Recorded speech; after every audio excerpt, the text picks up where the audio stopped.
This is just a quick video to show you guys how to set up an external 80 column display for TDOS running from the IDE hard drive controller card using the MIB Wi-Fi card.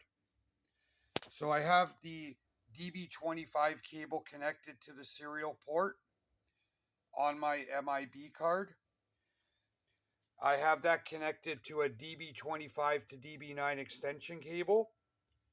And then I have that cable plugged into a Prolific USB serial adapter and plugged into my laptop.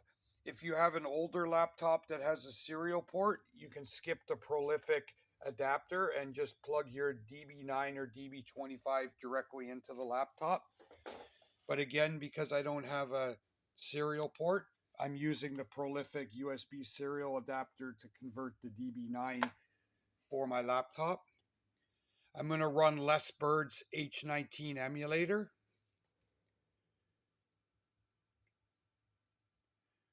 And then I have it set for COM5, which is where I have my USB plugged in, which is connected to the serial port on the MIB Wi-Fi card.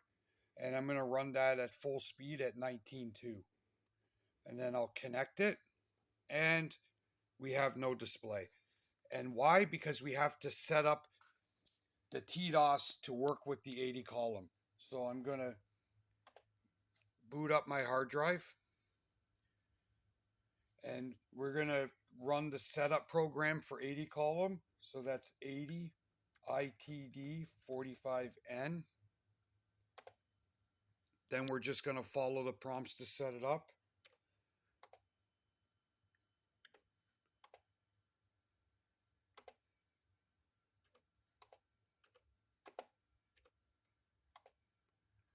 That's serial port 1. That's the Wi-Fi connection, so we don't have to set that up. So I'll hit 0. Serial port 2 is the port that we have the DB25 to DB9 to Prolific USB serial port connected. And I have that set at 19.2. So I don't have to change that. Now this is where you need to pay attention and change everything accordingly. So right now, the display is showing the CRT or the monitor. We need to change that to be the serial port 2 so that it'll display on the laptop, which is serial port 2. So to do that, we're going to change number 1. And we're going to change that to serial port 2. So that's 3. And you can change the keyboard to work with your external 80 column terminal, or you can keep it set to work with the Atom keyboard. I'm going to just quickly set it to work with my external 80 column. That's the way I would do it if I was using a physical Heathkit as my external display. So I'm going to go in and change option number 2. And I'll change option number 2 to 3 for serial port 2. And now my display is serial port 2. My keyboard is serial port 2. So no change needed.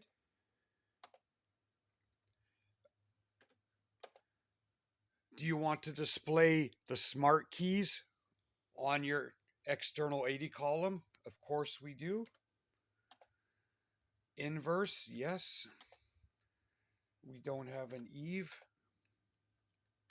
No. No. And now we'll save it. So now what we did is we saved it to the boot disk so I can reboot the Atom.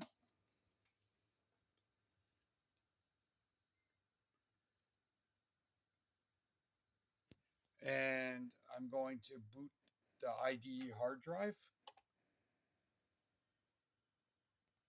And now, instead of having TDOS displaying on the Atom's monitor, it's now being displayed on the external 80 column display, complete with smart keys.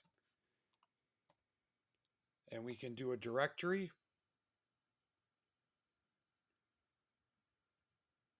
And we now have an 80 column display. Beautiful.